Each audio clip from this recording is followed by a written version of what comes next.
ପାଞ୍ଚ ପୁଅ Arjun Mallick that the philosophy. এইটা হচ্ছে দর্শন। কবি প্রথমে গোটে ভাবুক তা ভাবনা ভূমিরু ভূমা পর্যন্ত অন্তরু অন্তরিক্ষ পর্যন্ত পরিব্যাপ্ত। কবির ভাবনা কৌশি এক সীমা সরপদ না।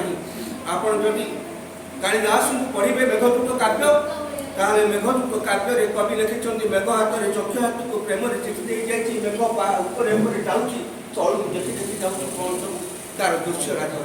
আজকা ডেটরে আপন যদি ফ্লাইটরে উড়িবে তাহলে সেই দৃশ্যକୁ ଦେଖିବେ। তাহলে সেতବେଳେ তো ফ্লাইট নথিলা। সেতବେଳେ কবি যে মেঘକୁ যুক্ত କରି মেঘ মুহরে যে উপরু দেখুଥିବା তଳର ଦୃଶ୍ୟକୁ ରାମଗିରି ପାହାଡ଼ କେମିତି ଦେଖାଯାଉଛି, ସେଥିରେ ଝରଣା କେମିତି ଦେଖାଯାଉଛି, ପକ୍ଷୀମାନେ କେମିତି ମାନେ ବର୍ଷା ଆସୁଛି ବୋଲିକିରି କୋଳାହଳ କରିକି ଯାଉଛନ୍ତି, ତାହା କେମିତି ଦୃଶ୍ୟରାଜି ହେଉଛି, ଯେ ଗୁଡ଼ି ଉଡ଼େଇଲା ଭଳିଆ ଦେଖାଯାଉଛି, ତାର ଯେତକ ବର୍ଣ୍ଣନା କାଳିଦାସ କରିଛନ୍ତି। ତାକୁ ଆଜିକା ଡେଟ୍ରେ ଆପଣ ଯଦି ଫ୍ଲାଇଟ୍ରେ ଯିବେ ସେଇ ଦୃଶ୍ୟରାଜି ଆକୁରେଟ୍ ଦେଖିବେ, ସେତେବେଳେ ଚିନ୍ତା କରିବେ ଜଣେ କବିର ଦିବ୍ୟ ଦୃଷ୍ଟି କେତେ ପ୍ରଖର। ସେ ମାଟିରେ ରହିକି ଆକାଶର ପରିସୀମା କଳ୍ପନା କରିଛି। ଆମେ ଜାଣିଲେ ପୁରାଣ ମାନେ ଲେଖିଛନ୍ତି କିଏ, କିନ୍ତୁ ପୁରାଣ ଯେଉଁ ଲେଖିଛି ଆମର ସୃଷ୍ଟି ତତ୍ତ୍ୱ ସମ୍ବନ୍ଧରେ ଆଜି ଯେତେ ମତବାଦ ଆସିଛି ସେ ଭିତରୁ ପୌରାଣିକ ମତବାଦ ସର୍ବାଧିକ ଗ୍ରହଣୀୟ। ଯଦିଓ ଡାର୍ୱିନଙ୍କ ମତବାଦ, ଆମର ଯେତେ ମତବାଦ, ବିଗ୍ ବ୍ୟାଙ୍ଗ ମତବାଦ, ସବୁ ମତବାଦ ବିଗ୍ ବ୍ୟାଙ୍ଗ ମତବାଦକୁ ସେସବୁ ମିଳିଲା ଯେ ଈଶ୍ୱର କଣିକା, ଗଡ୍ସ ପାର୍ଟିକଲ, ଯେ ଗୋଟେ ବିନ୍ଦୁ ଅଛି ଯାହା କେହି କୌଣସି ଶକ୍ତି ଧ୍ୱଂସ କରିପାରିବନି। ତେଣୁ ଆମର ହିନ୍ଦୁମାନେ ବିଶ୍ୱାସ କରନ୍ତି ପ୍ରତ୍ୟେକ ଧୂଳିକଣାରେ ଭଗବାନ ଅଛନ୍ତି। ତା ଅପୃତ ପ୍ରମାଣ ହେଲା ବୈଜ୍ଞାନିକ ପଦ୍ଧତି। ତେଣୁ ସେଇ ସୃଷ୍ଟି ସମ୍ବନ୍ଧରେ ସୃଷ୍ଟି କେମିତି ହେଲା ନା ସୃଷ୍ଟି ଜଳମଗ୍ନ ଥିଲା। ବ୍ରହ୍ମାଙ୍କ ନାଭି କମଳୁ ପତ୍ରିକ ଫୁଟେଇଲା, ବିଧାତା ବୋଲି ସେଥିରେ ଫଳକ ଫଳିଲା, ସେ ଫଳର ନାମ ଗୋଟି ଭରିଲା, ଦୈବ ଯାହାଠାରୁ ଏ ପୃଥିବୀ ହୋଇଛି।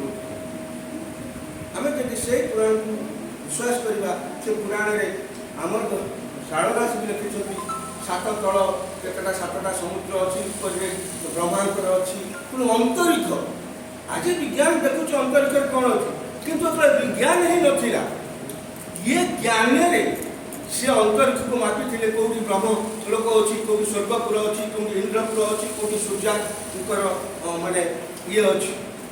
ତେଣୁ ଭାବୁକ ପ୍ରଥମେ କବି ତା ଭାବନାରେ ଭୂମିରୁ ଭୂମା ଅନ୍ତରରୁ ନିଜର ଅନ୍ତରରୁ ଅନ୍ତରିକ୍ଷ ପର୍ଯ୍ୟନ୍ତ ପରିବ୍ୟାପ୍ତ।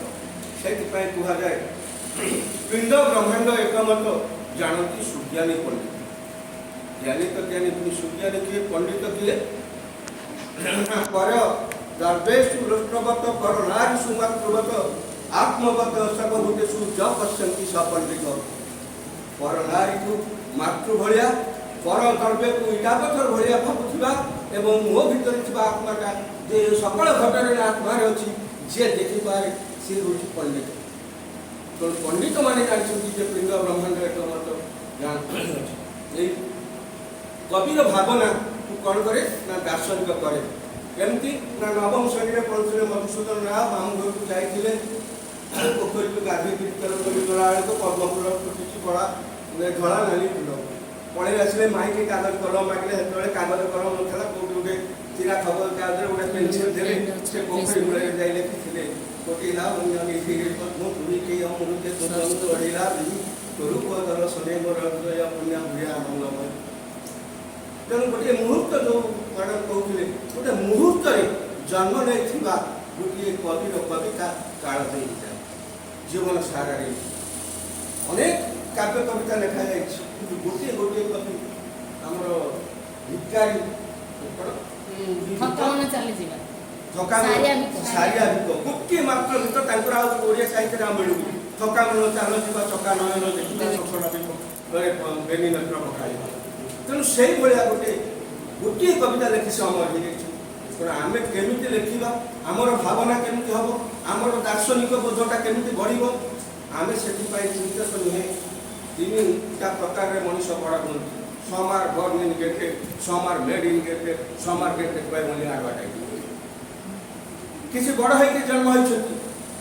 ଆମର ବ୍ୟାସ, କାଳିଦାସ ଏମାନେ ଜନ୍ମରୁ ସେମାନେ ବଡ଼ ହେଇକି ଜନ୍ମ ଅଛି। Some are made in gifted, आम भाया लोक आम वंश परंपरा कई कार्य थे आम पढ़ले भाषा को घर पाइले मातृभाषा को कहले पढ़ापढ़ी कलापर जब आम भर किसी आसला आम कि निजक साधना अध्यवसाय माध्यम बड़ हो some are greatest only advertisement period nowadays कौन ना विश्व सम्मेलन होउछि ओडिया भाषा सम्मेलन सब ओडिशार विज्ञ अध्यापक प्राध्यापक जते साहित्य पुरस्कार पाइथिबा कवि लेखक बचंती जड़े संचारिका कहला कंठ कवि कहीं प्रतिवाद कलेनी कहीं ठिया कहले एटा भूल बेली जाति विडम्बना का होउछि हम अध्यापकना प्रथम कारण हम भूल को ठीक ता कोन कहिबार धैर्य साहस नाही तेणु कवि होउछि सबले साहसी से मुह तोड़ जवाब दिए क्या डरे दिन पुस्तक कहते तुमको नहीं मोर तुम प्रभु बड़े बढ़िया जगत सुखिया नहले कि तुम आम तेणु से भाया कवि ना से भाया अध्यवसाय नहीं से भाया ज्ञान नहीं आउ गोटे कथा भागवत लिखाई मुझे हुए सदय ज्ञानता दूर तेणु भगवान जहाँ दया करेंगे अकवि कवि तार प्रमाण बहुत अच्छी जमी सन्त कवि भीम आज अंगती किंतु से जो काव्य कविता आज ओडिया तेणु आमर अध्ययन आमर जिते कविता लिखुं पारादीप कवि मैंने मुझे कहारी कहीं निज कविता व्यतीत अन्य कविता पढ़ुं विश्वास कर जदि कविता से पढ़ते ताहले उत्तरण होता मुझे भाया कविता लिखी आज कविता लिखी झील लिखुं झील लिखुं से दांडी गुरुत्व ओ अमर ना आमर शारदा सुख समय जतिपात ठीक रक्षर जहाँ जतिपात पढ़ीगले गोटे कविता कवितार अर्थ से सेटा गीतार जतपात रंगीत जतिपात रुच्चारण रु कविता मुक्त आपण कथा हो कविता जदि आधुनिक कविता कहे मुझे समय नहीं गोटे हरप्रसाद दास काली गोटे कविता छाड़ी मु बड़ बड़ कविकर आधुनिक कविता पढ़े जब कह से कविता आप बुझीपारे से कविता आजिकाली कविता केमी लेखा होमें भर कौ चित्रकल्प रोचे कौ काव्यकल्प रोचे कौ सांकेतिक धारा रोचे आम टी आम भर मूल कवितार शीर्षक थिला अधा थिला कथा कवि होती हरप्रसाद दास ईश्वर सहित अधा थिला मोर कथा ईश्वर सहित अधा थिला मोर कथा दीनकृष्ण कहला बुझीहेलानी संग्रह कविता दीनकृष्ण कहला बुझीहेलानी संग्रहर कविता कि बुझेब दीनकृष्ण को कि बुझेब दीनकृष्ण को थरे नुहे 7 थर सुना दुकान से चंद्रहार को देखी पलि आसी कहीं से लोकटा थरे नुहे 7 थर सुना दुकान से चंद्रहार को देखी पलि आसी कहीं से लोकटा दौड़ डाउल पाहंता गोरी हेम गौरी ता ठाकुरी स्त्रीटा से जगौर गीत एमती रहा कविता कहीं शोई पड़े दूरिया कहीं कथा कही चलला पार्टी सुना रकुणी सुना रकुणी किए तेरे ए हेम गौरी कौन सतरे एडे सुंदरी ना आउ अच्छी कहीं से कथा कहूनी कहीं कविता ईश्वर सहित अधा थिला मोर कथा ईश्वर सहित अधा थिला मोर कथा दीनकृष्ण कहला बुझीहेलानी कविता दीनकृष्ण कहला बुझीहेलानी कविता कहीं कहीहेलानी जा कहीहेबनी आ कहीं कविता भितर रहीगला हाड़ भितर सुड़ भरी कहीं बुझु नथिबा व्यथा एटी व्यथा नहीं व्यथा एटी संज्ञा अलगा एटी बथार संज्ञा बथा अर्थ बथ जनित व्यथा व्यथा कहले सामग्रिक व्यथा तेणु यही गोटे शब्द बथा आ व्यथा भितर तफातटा आम कवि मान बुझा आपण ही कहतु ईश्वर आपण ही कहतु ईश्वर दरिद्र प्रेमर केउठी थाए कविता दरिद्र प्रेमरे केउठी थाए कविता केते अभाव केते प्रेम केते अकुहारे केते कविता जदि आपणकर समय नहीं हेबा पाई जदि आपणकर समय नहीं देबा पाई उत्तर तेरे आम भर कई जड़े बोलाइब कवि जदि ईश्वर पाखे समय नहीं ताले आम भर कई जड़े बोलाइब कवि पढ़ब दरिद्र आखिर भाषा अभाव को बदले अकुहारे अकुहा बदले अभाव अभाव को बदले प्रेम दीनकृष्ण କେବେ ଦୋଷ ଆପଣଙ୍କ ମନେ ନାହିଁ। ନିଜ କବିତା ପଢ଼ି ନିଜେ କାନ୍ଦିବାର ଦୁଃଖ ଲେଖା ଥାଉ ଯୁଗେ ଯୁଗେ କବି କପାଳ। ନିଜ କବିତା ପଢ଼ି ନିଜେ କାନ୍ଦିବାର ଦୁଃଖ ଲେଖା ଥାଉ ଯୁଗେ ଯୁଗେ କବି କପାଳ। ମୋ କହିବାର ତାତ୍ପର୍ଯ୍ୟ ହେଉଛି ଏଠି ଯେଉଁ କବିତା ଯେଉଁ ପ୍ରକାର କବିତା ହେଉଛି ଆମେ ସେଇଭଳିଆ କବିତାଟେ ଲେଖିପାରିଲେନି କି? ତାହେଲେ କବିତାର ଯେଉଁଠି ଅଛି ଆମେ ସେଇଠି ପହଞ୍ଚିଲେ ଆମେ ପଛରେ ପଡ଼ିଯାଇଛେ। ଆଜିକା ଡେଟ୍ରେ ଆପଣ ଯଦି ଡିଜିଟାଲ ନ ହେବେ, ମୋବାଇଲ ନଥିବ, ଇଣ୍ଟରନେଟ୍ ବ୍ୟବହାର କରିବେନି, ଆପଣଙ୍କର ଆଡ଼ଭାନ୍ସ ହେଇପାରିବେ, ବ୍ୟାକୱାର୍ଡ଼ ହେଇଯିବେ। ତେଣୁ କବିତାର ଯେଉଁ ଧାରା ତମାମ ପୃଥିବୀରେ ଚାଲିଛି, ଆମକୁ ବିଶ୍ୱାଭୁ ସାହିତ୍ୟ କୌଣସି ଭୌଗୋଳିକ ସୀମା ପରିସର ଭିତରେ ସୀମାବଦ୍ଧ ନୁହେଁ। ଆପଣ ସେଇ ସାହିତ୍ୟ ହେଉଛି ସମଗ୍ର ବିଶ୍ୱର କଥା, ସାରା ବିଶ୍ୱର ମାନବବାଦର କଥା କୁହେ। କବି ସବୁବେଳେ ପ୍ରେମ, କରୁଣା, ଅହିଂସାର ପ୍ରତୀକ, ସୌନ୍ଦର୍ଯ୍ୟବୋଧର ପ୍ରତୀକ। କବି ସବୁବେଳେ ସୌନ୍ଦର୍ଯ୍ୟକୁ ଦେଖେ, ପ୍ରେମକୁ ଦେଖେ, କରୁଣାର ବାର୍ତ୍ତା ଦିଏ। କବି କେବେ ସମାଜର ଅବ୍ୟବସ୍ଥା ଅସଂସ୍କାର ବିରୋଧରେ କେବେ ସେ କାବ୍ୟ ରଚନା କରେନି, କିନ୍ତୁ ଉକ୍ତି କରେ, ମାନେ ଯୁକ୍ତି କରେ, ମାନେ ପ୍ରତିବାଦ କରେ। କିନ୍ତୁ ଆପଣ ଯଦି ଯୁଗ ପରେ ଯୁଗ ସବୁ ଯୁଗର କାବ୍ୟ କବିତାକୁ ଆଲୋଚନା କରିବେ, ଦେଖିବେ ସବୁ କାବ୍ୟ କବିତାର ମୂଳ ଲକ୍ଷ୍ୟ ସୌନ୍ଦର୍ଯ୍ୟ, ପ୍ରେମ, ଅହିଂସା, କରୁଣାର ବାର୍ତ୍ତା। ଆପଣ ଯେଉଁ ପଞ୍ଚଶାଖା ଯୁଗର ଯେଉଁ 5 ଜଣ କବି ଯେଉଁ ସମୟରେ ସେ ଜନ୍ମ ନେଲେ, ସେତେବେଳେ ତତ୍କାଳୀନ ଓଡ଼ିଶାର ରାଜନୈତିକ ସମୟରେ ସିଏ ଯଦି ଏ ସାହିତ୍ୟିକ ରଚନା କରିନଥାନ୍ତେ, ଅଗମ୍ୟ ଭାବ ଜାଣେ ଯଶୋବନ୍ତ, ଗାର କଟା ମନ୍ତ୍ର ଜାଣେ ଅନନ୍ତ, আগত নাগত অচ্যুত গণে বড় রামদাসর তত্ত্ব বখানে ভক্তির ভাব জানে জগন্নাথ পঞ্চশাখায় ওড়িশা।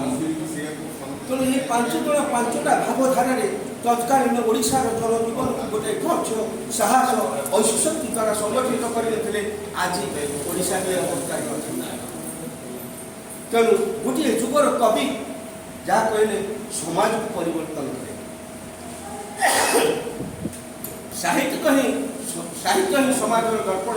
ତେଣୁ ସାହିତ୍ୟିକ ସବୁବେଳେ ସମାଜକୁ ପରିବର୍ତ୍ତନର ବାର୍ତ୍ତା ଦିଏ, ନୂତନର ବାର୍ତ୍ତା ଦିଏ ଏବଂ ବିକାଶର ବାର୍ତ୍ତା ଦେଇଥାଏ। ତେଣୁ ଆମ କବି ଲେଖକମାନେ ଯେହେତୁ ପଛରେ ପଡ଼ିଯାଇଛନ୍ତି, ସେ ଯେତିକି ପଢ଼ିବା କଥା ସେତିକି ପଢ଼ୁନାହାନ୍ତି, ଯେତିକି ଲେଖିବା କଥା ତାଠୁ ଅଧିକା ଲେଖୁଛନ୍ତି। କାରଣ ଶବ୍ଦ ଜ୍ଞାନର ଅଭାବ ରହିଲେ ଆମେ କେବେ କବିତା ଲେଖିପାରିବା ନାହିଁ, ଗଳ୍ପ ଲେଖିପାରିବା ନାହିଁ। କାରଣ ଯେମିତି ଆମକୁ ଟଙ୍କା ଖର୍ଚ୍ଚ କରିବା ପାଇଁ ହେଲେ ପଇସା ଦରକାର, ସେମିତି କବିଟିଏ ପାଇଁ ଶବ୍ଦ ହେଉଛି ତାର ପଇସା। ସେ ଯେତେ ତା ମୁଣ୍ଡରେ ଶବ୍ଦ ରଖିଛି, ଯେତେ ସେ ପଢ଼ିଛି, ଯେତେ ସଞ୍ଚୟ କରିଛି, ସେ ଶବ୍ଦକୁ ଯୋଡ଼ି ଯୋଡ଼ି କବିତା ଲେଖିବ, କାବ୍ୟ ଲେଖିବ, ଗଳ୍ପ ଲେଖିବ, ଉପନ୍ୟାସ ଲେଖିବ, ନାଟକ ଲେଖିବ କିମ୍ବା ଯାହା। ତେଣୁ ଶବ୍ଦ ଆମ ଭିତରେ ସଞ୍ଚୟ କରିବାକୁ ହେଲେ ଆମକୁ ଅଧ୍ୟୟନ ଦରକାର। ଆଉ ସେ ଅଧ୍ୟୟନଟା ସାମଗ୍ରୀ ଭାବରେ ସବୁ ସାହିତ୍ୟ ଉପରେ ଆମେ କେବଳ କବିତା ଲେଖୁଛନ୍ତି, କବିତା ପଢ଼ିଲେ ହେବ କି? ଆମକୁ ଉପନ୍ୟାସ, ଗଳ୍ପ, ଇତିହାସ ପଢ଼ିବାକୁ ପଡ଼ିବ। ପଢ଼ିଲେ ତା ଭିତରେ ଯେଉଁ ଶବ୍ଦଟା ଆମ ଭିତରେ ଥିବ, ଆଉ ଯେତେବେଳେ ଆବଶ୍ୟକତା ଅନୁସାରେ ଔଷଧ ଝରି ଆସିବ। ଯଦି ଆମ ମାନେ ଭଣ୍ଡାରରେ ପଇସା ନାହିଁ, ତାହେଲେ କେମିତି ଆସିବ? ଯେମିତି ଆମ ମୁଣ୍ଡ ଭିତରେ ଶବ୍ଦ ନାହିଁ, ସେମିତି ଆମେ କ'ଣ କରିବା? ତେଣୁ ଆଜି ଗୋଟେ ଜିନିଷ ହେଉଛି ଯେ ସାମଗ୍ରିକ ପୃଥିବୀ ଏକ ବସ୍ତୁବାଦୀ ଆଉ ଧନବାଦ ମାନେ ଚିନ୍ତାଟିତ ଭାବମାନ।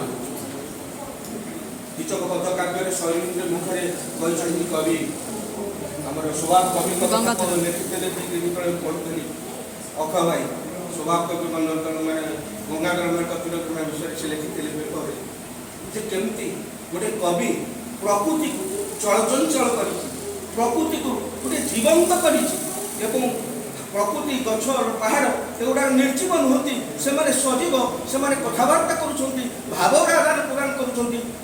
ଯେମିତି ଉଦାହରଣ ହେଉଛି ମଙ୍ଗଳେ ଆଇଲା ଉଷା, ବିକଶ ରାଜୀବ ଦୃଷା, ଜାଗତି ଦର୍ଶନ ତୁଷା ହୃଦୟ ବହି, କର ପଲ୍ଲବେ ନିହାର ମୁକ୍ତା କରି ଉପହାର ରହି ବଳ କଣ୍ଠ କଣ୍ଠେ କହିଲା ଦର୍ଶନ ଦିଅ ଶକ୍ତି ରାତି। ତେଣୁ ଏଠି ମୁଁ କାକର ପଡ଼ିଛି ପତ୍ର ଉପରେ, କବି କହୁଛନ୍ତି ସେ କାକର ନୁହଁ, ଇଏ ମୁକ୍ତା କାକର ରୂପକ ମୁକ୍ତାକୁ ପତ୍ର ଧରି ଆବାହନ କରୁଛି ମଙ୍ଗଳ ଉଷା। ତେଣୁ ଏଇ ଯେଉଁ ପ୍ରକାର ଚିନ୍ତାଧାରା, ସେଇ ଚିନ୍ତାଧାରା ଆମ ଭିତରେ ଜନ୍ମ ହେଲେ ଆମେ କବିତ୍ୱ ଅଧିକ ଶାଣିତ ହେବ। ଧନର ବର୍ଣ୍ଣନା କରିବାକୁ ଯାଇକରି କବି କହିଛନ୍ତି ଚଉବନରେ ଧନ ଦେଖି ଜନ ମନ ଭୁଲି ଯାଏ ଜଗତେ ଅଛି ଏ ଖ୍ୟାତି ଧନ ପାଇଁ ଲୋକେ ଜୀବନ ଦିଅନ୍ତି ଘୋର ଆହବରେ ମାତି ଧନ କରେ କାନି ଧନ କରେ ମାନି ଜ୍ଞାନୀ କରିପାରେ ଧନ ଧନ ବଢ଼େ ଖାଣି ଧନ ବଢ଼େ ଆଣି ଧନର ସେବକ ଜନ ଧନ ସଙ୍ଗେ ପ୍ରଭୁ କଣ ରହିଥାଏ ଧନହୀନ ସିନା ଆକାଶ ଧନ ଥିଲେ କେବା ହୁଅନ୍ତା ଆମ୍ଭର ପର ଭୁବନରେ ବାସ ଆଜନ୍ମ ମରଣ ଧନର ଉପରେ ଜୀବନର ଖଇ ଭାର ଏହା ଜାଣି ବିଷ୍ଣୁ ପ୍ରିୟା କରେ ସିନା ଦେଇଛନ୍ତି ଧନ ଅଧିକାର ତେଣୁ ଧନଟା ଜୀବନର ପ୍ରତିଭା କରେ କିନ୍ତୁ ଆମେ ଧନ ଲୋଭୀ ହେଉଛେ ଜ୍ଞାନ ଲୋଭୀ ହେଉନେ ଜ୍ଞାନ ମାର୍ଗକୁ ଯାଉନେ ତେଣୁ କବିମାନେ ଜ୍ଞାନ ମାର୍ଗୀ ହେବା ଦରକାର ଅଧିକ ଅଧ୍ୟୟନମୁଖୀ ହେବା ଦରକାର ନିଜକୁ ସାଧନାମୁଖୀ କରିବା ଦରକାର କାରଣ ପ୍ରତ୍ୟେକ କବି ଜଣେ ସାଧକ ତାଙ୍କ ସାଧନାର ସିଦ୍ଧି ହେଉଛି ତାଙ୍କର କାବ୍ୟିକ ଉତ୍ତରଣ ଯାହା ପୂର୍ବ ପିଢ଼ି ପାଇଁ ପୂର୍ବ ବଂଶଧରମାନଙ୍କ ପାଇଁ ସାଇତା ହେଇଗଲେ ଯେମିତି ଆମ ପାଇଁ ବେଦ ବେଦାନ୍ତ ଠାରୁ କାବ୍ୟ କବିତା ଆମ ପୂର୍ବ ପୁରୁଷ କବିମାନେ ଆମ ପାଇଁ ରଖିଦେଇ ଯାଇଛନ୍ତି କିନ୍ତୁ ନା ଆମେ ତାକୁ ପଢ଼ୁଛେ ନା ଗବେଷଣା କରୁଛେ ଯଦି ନ ହେବ ତାହେଲେ ଆମେ କେମିତି ଆଗେଇବା ତେଣୁ କବିମାନେ ଅଧିକା ଗବେଷଣାମୁଖୀ ହୁଅନ୍ତୁ ଆଗକୁ ହୁଅନ୍ତୁ ଦାର୍ଶନିକର ଅଧ୍ୟୟନ କରନ୍ତୁ ତାହେଲେ କବିତା ଉତ୍ତରୋତ୍ତର ହେବ ଆମ ଭାଇ ପରେ ରାଷ୍ଟ୍ରୀୟ ପୁରସ୍କାର ପାଇବେ ଯାହା ହେଇପାରିବେ ଅସମ୍ଭବ ତେଣୁ ସବୁ କବିମାନଙ୍କର ମଙ୍ଗଳ କାମନା କରି ରହୁଛି ମୋତେ ସୁଯୋଗ ଦେଇଥିବା